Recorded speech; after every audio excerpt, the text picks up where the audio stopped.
Petit récapitulatif de ma stratégie de trading en 2022 chez Walt Disney. Bien évidemment, il y a des ouvertures tous les 5%, tous les 20%, tous les 30% et tous les 40% dans ces vidéos. Ok, premier point haut avec une chute de 10% en première ouverture à 144. On a toujours objectif à 10%, 20%, 40% et 30%, je préciserai à chaque fois. Du coup, là, c'est 10% qui a fini en gain. Ouverture à 137, objectif avec 10% qui a fini en gain. 130, objectif à 10% qui a fini en gain. 144 que j'ai dû garder, le gain n'a pas été atteint. 137, j'ai dû garder aussi. 130, objectif de 10% qui a été atteint, donc ça finit en gain.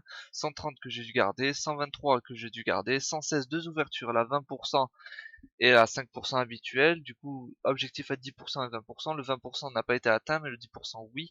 Du coup, une que j'ai dû garder. 109, nouvelle ouverture qui a fini en gain, 10%.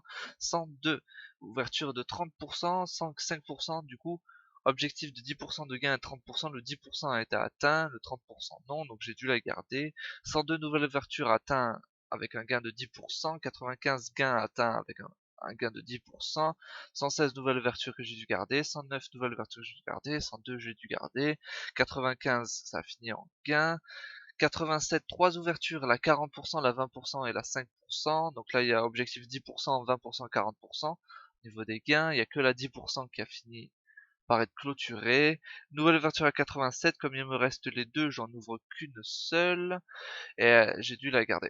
Ça nous fait 110% de bénéfices avec argent bloqué 1100%, donc 11 positions bloquées.